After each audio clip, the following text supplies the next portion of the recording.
제가 대학을 다닐 때 방학 때 공사장에서 알바를 했습니다. 추위를 많이 타는 제게 겨울은 혹독했고 또 여름도 만만치 않았습니다. 뜨거운 여름 이 공장 건물 지붕에서 철판으로 되어 있는 지붕에서 그늘 한 점 없이 일하는 것은 고역이었습니다.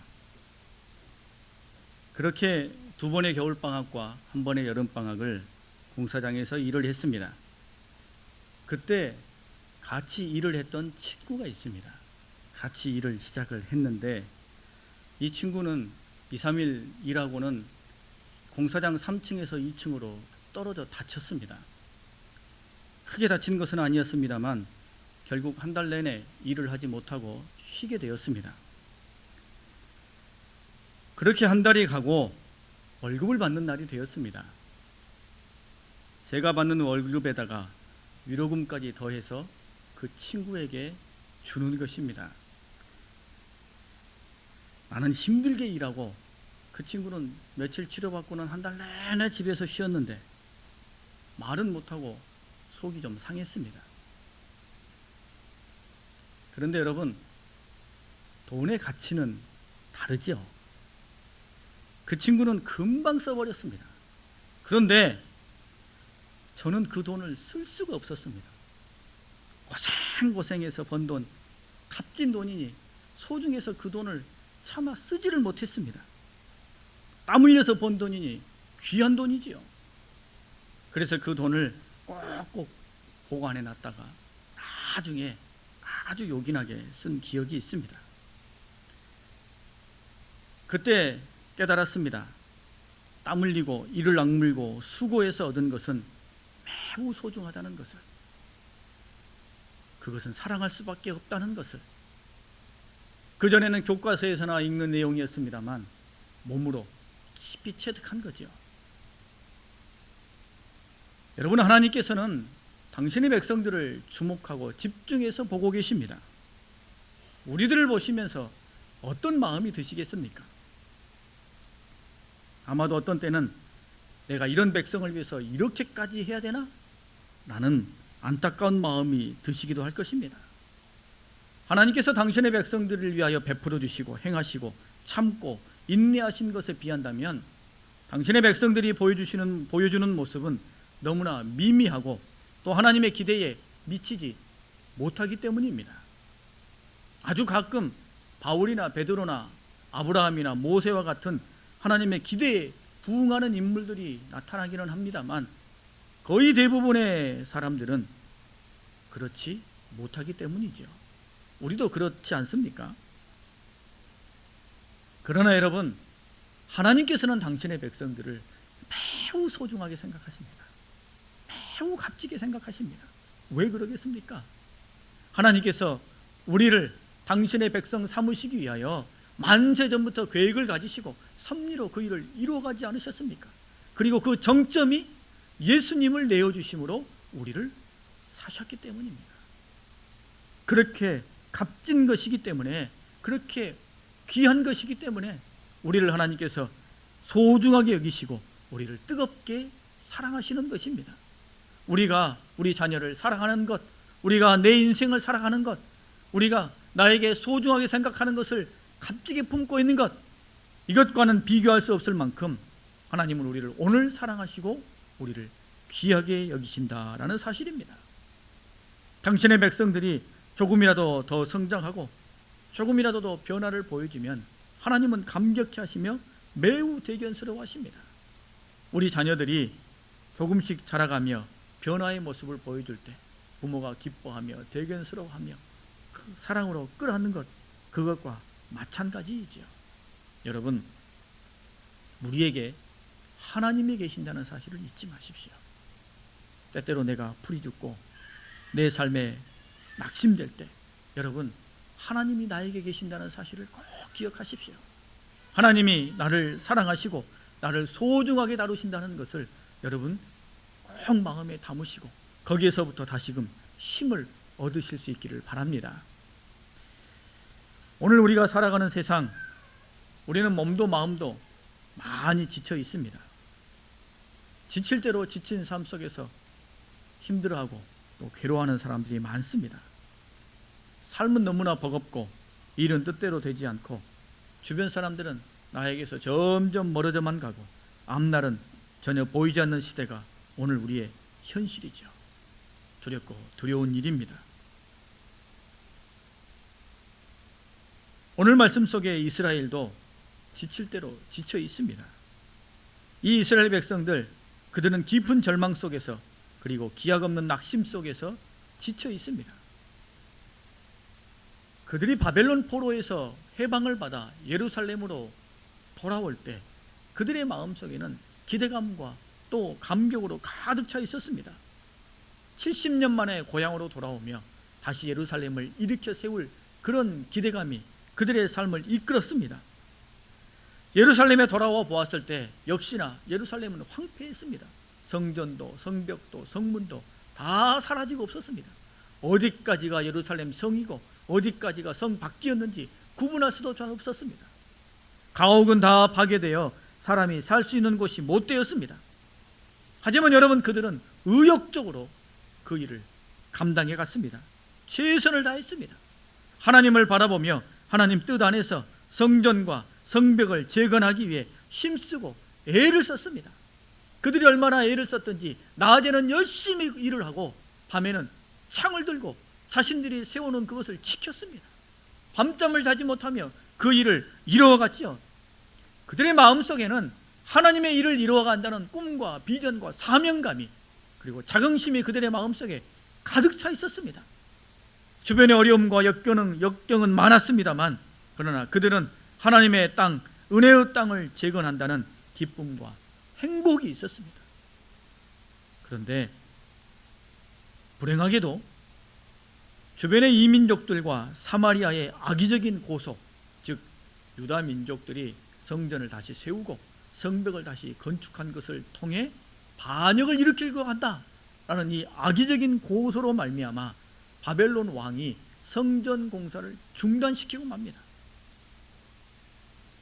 한참 하나님 앞에 뜻과 의욕을 불태우며 하나님의 일을 이루어가며 헌신하며 최선을 다해가던 그때 공사 중단이라는 청천벽력과 같은 소식이 그들에게 떨어졌습니다.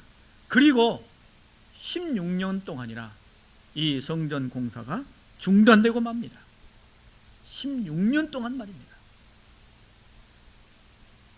열심을 다했는데 엉뚱한 일 때문에 일이 막히고 그렇게 일이 막힌 채 십수년이 흘러가니 여러분, 유대 민족의 마음속에 절망과 낙심이 생겨날 수밖에 없죠. 자신들이 잘못한 것 하나도 없지 않습니까? 사심으로 성전을 건축한 것도 아니었습니다. 그런데도 이런 난관과 역경과 위기를 만나니 이런 상황이 그들의 마음을 힘들게 하고 믿음조차 흔들기에 충분했습니다. 우리도 삶을 살아가다 보면, 성도로 살아가다 보면 지칠 때가 있습니다. 낙심하고 기약 없는 절망에 지칠 때가 있죠. 딱히 뭔가 엄청난 잘못을 한 것 같지도 않은데 수많은 위기와 역경이 연달아 몰려오게 됩니다. 처음에는 정신 바짝 차리고 하나하나 풀어가 보죠. 그러나 어느 순간을 넘어서고 나면 이제는 내 힘으로 어찌할 수 없는 그런 무력감이 우리를 엄습하게 됩니다. 너무나 억울하고 답답해서 기가 막혀서 말문이 막혀버리고 가슴만 먹먹해질 때가 있습니다. 어디서부터 잘못되었는지 알 수조차 없고 언제 벗어날 수 있을지 앞날이 보이질 않아 맥이 탁 풀립니다. 언제 이것이 끝날지 그 속에서 괴로움과 고통을 누리게 되는 것이죠. 정말 더 괴로운 것은 이렇게 되면, 이런 일을 겪다 보면 도대체 나에게 믿음이 있는지 없는지조차 알 수 없게 된다는 거예요. 내가 신앙인지 아닌지, 하나님의 심중에 내가 있는지 의심하고 헷갈리기까지 된다는 것입니다. 꼭 이와 같은 처지에 오늘 유다 민족이 내몰려 있습니다.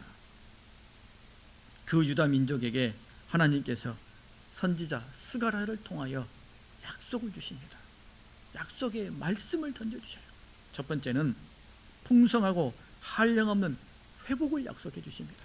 풍성하고 한량이 없는 회복을 약속해 주셔요. 하나님께서는 선지자 스가랴에게 측량줄을 잡은 사람에 대한 환상을 보게 하십니다.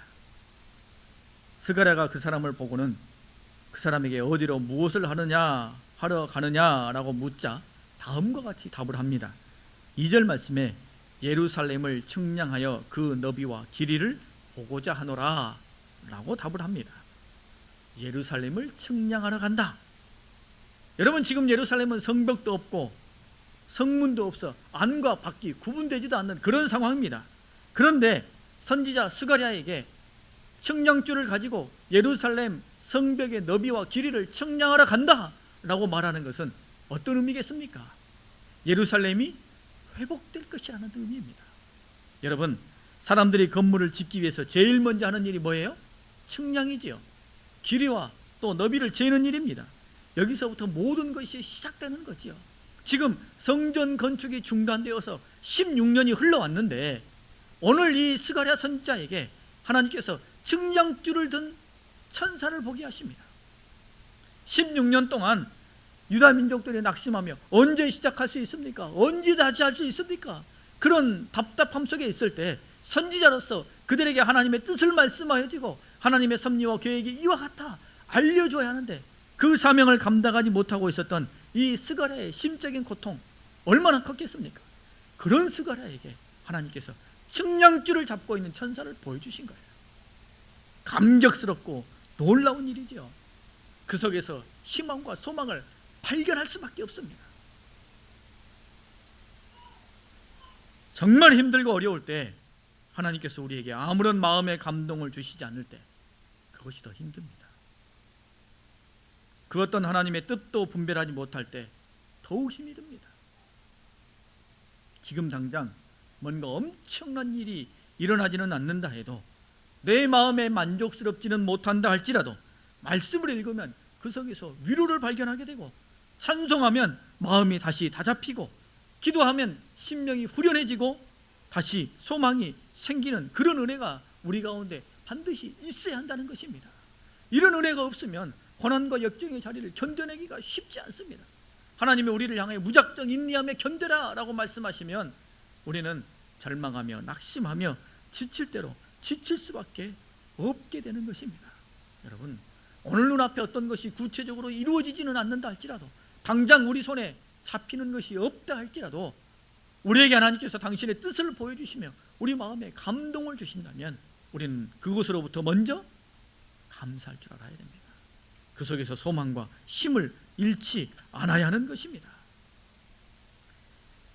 그런데 여러분, 하나님께서 스가랴에게 보여주신 환상은 이것이 다가 아니었습니다. 측량줄을 잡은 천사를 통해 예루살렘을 다시 재건하게 될 것이다 라는 이런 약속만을 주시는 것이 아니라 더 풍성한 하나님, 한량없는 하나님의 은혜를 보여주십니다. 4절 말씀에 보면 예루살렘은 그 가운데 사람과 가축이 많으므로 성곽 없는 성읍이 될 것이라 라고 말씀합니다. 여러분, 놀랍지요? 와우, 놀랍습니다. 하나님께서 덧붙여 주신 말씀이 너무나 놀랍습니다. 유다 민족이 바벨론에서부터 예루살렘으로 돌아올 때 그들의 마음의 소망은 예루살렘의 옛 영화를 회복하자라는 거였어요. 옛날의 모습을 되찾자라는 것이 그들의 소망이었습니다. 그러나 그들의 오늘의 현실은 과연 그게 이루어질 수 있을까라는 절망이었습니다. 그들이 아무리 힘쓰고 애쓴다 한들 옛날의 예루살렘을 회복할 수 있을까? 거의 불가능해 보이는 일이었습니다. 그런데 이 깊은 절망 속에는 이 유다 민족에게 하나님께서 주시는 약속은 예루살렘을 재건할 수 있으리라는 것에서 멈추지 아니하시고 예루살렘이 옛 영화 정도는 말할 것도 없이 성벽, 옛날의 성벽을 뛰어넘어가는 엄청난 부흥과 번성을 이루게 될 것이다 라는 약속을 주시는 것입니다. 사람이 많아지고 가축이 많아져서 더 이상 성벽이 의미가 없고 성곽이 필요 없는 그런 성읍이 될 것이다 라고 하나님께서 약속해 주시는 것입니다. 여러분, 이것을 마음에 품으십시오. 하나님의 회복하심에는 한계가 없습니다. 이것을 마음에 품으십시오. 어디까지 얼만큼 이루어질지 우리가 정하고 예단할 수 없는 것입니다. 예단해서는 안 됩니다. 우리는 단지 하나님의 섭리를 목도하며 따를 뿐입니다. 회복을 기다릴 뿐이지요. 우리가 하나님 앞에 구체적으로 기도하지요. 우리의 필요를 구체적으로 아뢰입니다. 하나님, 이 문제를 풀어주십시오. 오늘 나에게 이와 같은 아픔이 있습니다. 그 내용들을 구체적으로 상세하게 하나님 앞에 아뢰입니다. 그리고 지혜로운 사람은 이 기도 한마디를 덧붙입니다. 하나님, 바라는 것 이상으로 후히 주실 줄 믿습니다. 이 한마디를 덧붙이는 거예요. 내가 바라고 원하는 수준, 내가 생각한 것 이상으로 하나님께서 주실 것을 바라보는 것입니다. 누가복음 6장에 보면 이렇게 말씀하십니다. 후히 되어 누르고 흔들어 넘치도록 하여 너희에게 안겨주리라. 디모데전서 6장에 보면 오직 우리에게 모든 것을 후히 주사 누리게 하시는 하나님께 두며 라고 말씀하십니다. 야고보서 1장 5절에 보면 너희 중에 누구든지 지혜가 부족하거든 모든 사람에게 후히 주시고 라고 말씀하셔요. 여러분, 우리 하나님은 어떤 하나님이셔요? 후히 주시는 하나님이셔요. 후하게 주시는 분이에요. 우리가 원하고 우리가 바라고 우리가 부르짖는 거기까지, 그 정도까지만 인색하게 겨우 주시는 분이 아니라 하나님은 항상 후히 주시는 분이라는 거예요. 우리가 생각하는 것보다, 우리가 기대하는 것보다 더 많은 것을 주시는 하나님임을 우리는 바라보며 소망으로 품어야 한다는 것입니다. 어느 집사님 내외가 젊어서부터 교회를 충성되이 섬겼습니다. 온갖 굳은 일 도맡아 하고 이름 없이 빚 없이 헌신하고 최선을 다했습니다. 근근히 살아가는 형편이었습니다만 인내하며 묵묵히 주님을 섬겼습니다. 그리고 마음속으로 이와 같이 소망을 품었습니다. 하나님, 지금도 감사합니다만 혹 나중에 갚아주시려면 우리가 행한 것보다 비교할 수 없이 후히 갚아주세요 라고 마음에 품었다는 것입니다. 저는 이 집사님 네 분의 나중만을 압니다. 하나님께서 이분들에게 얼마나 은혜와 사랑을 부어주시는지 정신이 없을 정도였어요. 일이 몰려오고 사람이 몰려오고 돈이 몰려오고 하나님께서 붙여주시는데 정신이 없을 정도였습니다. 그분들이 마음에 품고 하나님 앞에 기도했던 것처럼 하나님께서 후히 부어주시고 후히 채워주시니 사람의 생각을 뛰어넘습니다. 여러분, 우리가 지칠 대로 지치고 낙심과 좌절에 강력한 무력함에 사로잡힐 때 우리는 하나님을 바라봐야 합니다. 하나님께서는 우리를 향하여 회복을, 힘을 다시 부여해 주시는 하나님이십니다. 그런데 그 하나님의 회복하심은 한계가 있지 않습니다. 풍성할 뿐만 아니라 한량이 없습니다. 우리를 향하여 후히 부어주시는 하나님이십니다. 이 하나님을 마음에 품으시고 오늘 우리 삶의 자리에서 고난과 역경을 새롭게 바라보시는 믿음의 눈이 활짝 열려야 할 것입니다. 두 번째, 하나님은 하나님의 성벽을 약속해 주십니다. 예루살렘의 성벽이 무색할 정도로 크게 번성할 것임을 보여주신 하나님께서 스가랴에게 다음과 같은 약속의 말씀을 또 주십니다. 5절 말씀에 보면 내가 불로 둘러싼 성곽이 되며 그 가운데서 영광이 되리라 라고 말씀하십니다. 누가 친히 성벽이 되어주시겠다고 말씀하셔요? 하나님께서 친히 이 유다 민족의 예루살렘의 성벽이 되어주시겠다 라고 말씀하십니다. 하나님께서 지켜주시고 품어주시고 인도해 주신다라는 약속입니다. 여러분, 성벽은 무엇입니까? 보호하심의 경계이지요. 안전과 책임의 경계입니다. 내 것과 우리 편의 경계이지요. 이 성벽 안에 있으면 어떤 위험과 위기 속에서도 안도와 안위를 얻는 것이요, 성벽 밖에 있으면 그 어떤 안전도 보장받을 수 없는 것입니다. 하나님께서 예루살렘에 이제 유다 민족의 성벽이 되어주시겠다 말씀하십니다. 불의 성벽이 되어주시겠다 말씀하셔요. 하나님께서 보호해 주시고 안전케 해주시고 지켜주시겠다라는 말씀이지요. 뿐만 아니라 여러분, 하나님께서 성벽이 되어주신다는 것은 단순한 안위와 보호만을 뜻하지 않습니다. 성벽이 되신 하나님 안에서 그저 숨죽인 채 무기력한 존재로 무의미하게 살아간다 라는 그런 뜻이 아니라, 성벽 안에서, 하나님의 성벽 안에서 이제는 용사가 되고 더 성숙한 영적인 어른이 된다라는 의미입니다. 여러분, 우리가 신앙의 길을 걸어가다 보면 이런 의문을 가질 때가 있습니다. 믿지 않는 사람이 더 잘 사는 것 같고, 주일 성수 잘 안 하고 헌금 생활 잘 안 해도 잘 사는 것 같다, 이런 의문이 들어질 때가 있습니다. 이런 의문에 대해 어느 목사님께서 자신의 책에서 다음과 같이 답을 하셨습니다. 생명을 걸고 주일 성수를 해야 살 수 있는 사람이 있고, 주일을 지키지 않아도 살 수 있는 이가 있다. 곡식은 곡식으로 가꾸어져야 한다. 왜냐하면 잡초가 아니기 때문이다. 곡식에는 거름을 주고 김매기를 하고 물을 주어야 한다. 가꾸어야 자라고 가꾸어야 열매를 맺기 때문이다. 반면에 잡초는 가꾸지 않아도 무성하게 자란다. 잡초처럼 잠시 무성하면 무슨 소용이 있겠는가? 여러분, 하나님의 보호하심을 받는다라는 의미는 바로 이런 의미입니다. 하나님이 우리의 성벽이 되어주신다는 것은 우리 안에 보호와 안위가 보장된다는 뜻입니다만, 그저 무기력하게 아무런 의미 없이 업 없이 그렇게 살아간다는 뜻이 아닙니다. 이제는 하나님 안에서 성숙한 사람으로, 하나님의 용사와 군사로 우뚝 서게 된다는 뜻입니다. 전에는 아무런 힘없이 세상에서 짓눌리며 죄의 짐에 묶여 아무것도 하지 못하며 열매를 맺지 못하며 세상적인 가치를 쫓으며 그렇게 살아가는 존재였으나, 하나님이 우리의 성벽이 되어주시면 이제는 성도로서 세상을 향하여 하나님의 영광을 말하며 복음을 증거하는 능력 있는 삶으로 살아가는 존재로 변화된다라는 뜻입니다. 전전긍긍하며 뒤나 쫓아다니는 그런 성도가 아니라 담대하게 거침없이 성도로 살아가는 그런 존재로 우뚝 서게 된다는 것입니다. 여러분, 이게 우리가 바라는 모습 아닙니까? 우리가 기대하는 삶의 모습 아닙니까? 참으로 능력 있는 용사요 군사로, 하나님의 일꾼으로 우뚝 서며 풍성한 열매를 맺는 믿음의 길을 걸어갈 수 있게 된다라는 것입니다. 여러분, 삶은 우리를 지치게 합니다. 삶은 늘 우리에게서 기운을 빼갑니다. 우리로 하여금 주저앉게 하지요. 하지만 여러분, 하나님께서 우리에게 성벽이 되어 주십니다. 우리를 지켜주십니다. 힘들고 어려운 순간을 만날 때마다 여러분, 하나님이 내 성벽이라는 사실을 기억하십시오.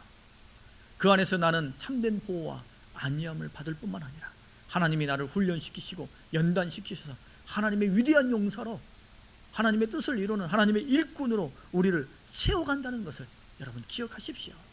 때때로 사단은 우리 마음 가운데 심습니다. 내가 뭘 할 수 있나? 나 같은 사람이 뭘 할 수 있나? 이런 부정적인 마음, 이런 무기력한 마음을 우리 가운데 품게 합니다. 기억하십시오. 하나님은 우리의 성벽이십니다.